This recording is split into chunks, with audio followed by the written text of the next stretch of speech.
जो स्टूडेंट्स हैं, आपने देखा होगा थोड़ी देर पहले मैंने ट्वीट भी किया था, मैंने जो है वो थोड़ी देर पहले कम्युनिटी पोस्ट पे एक पोस्ट भी डाली है कि जो पार्लियामेंट है खटमंडू की, उसमें आग लगा दी गई है। स्टूडेंट्स खटमंडू की पार्लियामेंट के अंदर दाखिल हो चुके हैं, बैरियर्स को तोड़ दिए गए हैं, पुलिस के साथ इस टाइम हाई क्लास फाइटिंग हो रही है, शेलिंग इस टाइम की जा रही है पूरे खटमंडू में, और इस टाइम खटमंडू में दमादम मस्क अंदर हुआ हुआ है। हर कोई जो है वो अपने राइट्स की बात कर रहा है। ये इसकी शुरुआत इस मसले की कब हुई, क्यों ये मसला इतना ज्यादा जो है वो पेचीदा है, मैं इस पे अभी बात करूंगा आप लोगों के साथ। देखिए, इंपॉर्टेंट थिंग इज दैट, ये बड़ी इंपॉर्टेंट खबर है कि नेपाल की गवर्नमेंट ने 2 दिन पहले ये ऐलान किया कि नेपाल की गवर्नमेंट 26 सोशल मीडिया प्लेटफॉर्म्स को बैन करेगी। अब कौन कौन से सोशल मीडिया प्लेटफॉर्म्स बैन किए हैं नेपाल की गवर्नमेंट ने, वो मैं आपको बताता हूं।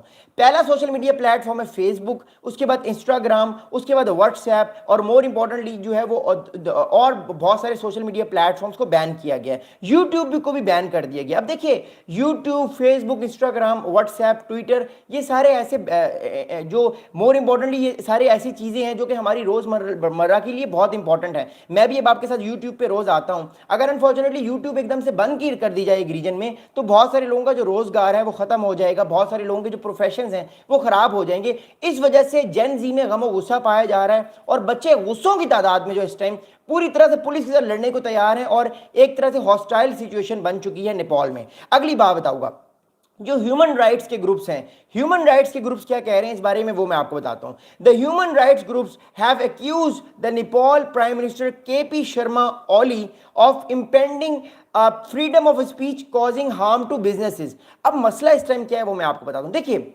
आप लोग भी कहीं ना कहीं बिजनेसेस कर रहे होंगे, आप लोगों को पता है कि बहुत सारे बिजनेसेस पिछले 5 साल में और जो शॉप्स थी, जो स्टोर्स थे, उन्होंने अपने काम ऑनलाइन स्टोर्स पे कर लिया है। इनके पेजेस होते हैं इंस्टाग्राम पे, ट्विटर पे, व्हाट्सएप पे, इनके ग्रुप्स होते हैं, ये अपनी चीज़ों को सेल करते हैं और प्रॉफिट्स कमाते हैं। अब अगर एकदम से सोशल मीडिया पे बैन कर दिया जाएगा तो बहुत सारे लोगों के बिजनेसेस तबाह हो जाएंगे। इवन जो नेपाल में जो है वो पैसे आ रहे होते हैं, लोग पैसे भेज रहे होते हैं नेपाल में, क्योंकि जाहिर बात है जब ये लोग बिजनेस कर रहे होते हैं सोशल मीडिया प्लेटफॉर्म्स के थ्रू, तो नेपाल की जो इकोनॉमी है वही जो है वो इंक्रीज हो रही होती है, उसको बेनिफिट हो रहा होता है। लेकिन इस चीज़ के बाद जो है वो मसला ये कि नेपाल के अंदर जो बहुत सारे बिजनेसेस है वो क्रैश होंगे। अगर वो क्रैश होंगे तो डेफिनेटली आने वाले दिनों में जो है वो एकदम से लोगों के अंदर गम पाया जाएगा, गुस्सा पाया जाएगा, और वो कहेंगे कि ये गवर्नमेंट तो बिक चुकी है, ये गवर्नमेंट बिक गई है, ये मसला खराब हो चुका है। अब प्रॉब्लम इस टाइम ये है कि मैं इस टाइम कोशिश कर रहा हूँ कि नेपाल के सोशल मीडिया को असेस करने की, लेकिन मसला ये है कि नेपाल में इस टाइम लोग प्रॉक्सीज यूज कर रहे हैं, वीपीएन यूज करके ट्विटर पे ट्वीट्स कर रहे हैं, और मैं इस टाइम इस मामले को बड़े गौर से फॉलो कर रहा हूँ।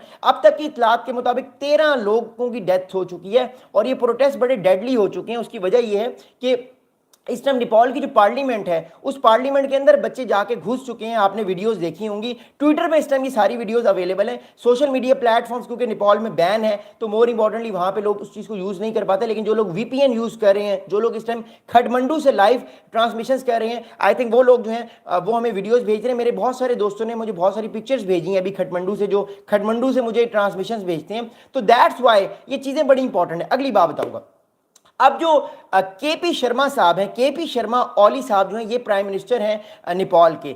ही is a very hardcore prime minister. इन पर इल्जामात लगाए जा रहे हैं कि इन्होंने अपनी करप्शन बचानी थी, इन्होंने अपनी जो है वो मोर इंपॉर्टेंटली अपनी जो उन्होंने किक बैक्स दिए थे, अपनी जो गलत काम किए थे, गवर्नमेंट ने अपने ऑफिसर्स को बचाना था, तो उन्होंने कहा कि क्यों ना ये ना हो कि करप्शन की इल्जामात लग जाए हमारे पर और हमारी हुकूमत फारिग हो जाए, हमारी गवर्नमेंट जो है वो चली जाए। तो अपने आप को बचाने के लिए इन्होंने कहा कि हम सोशल मीडिया प्लेटफॉर्म्स को बैन करते हैं। लेकिन याद रखिएगा, ये 2005 नहीं है, ये 2025 है। हम लोगों की सारी लाइफ जो है वो मोबाइल फ़ोन के निर्भर है।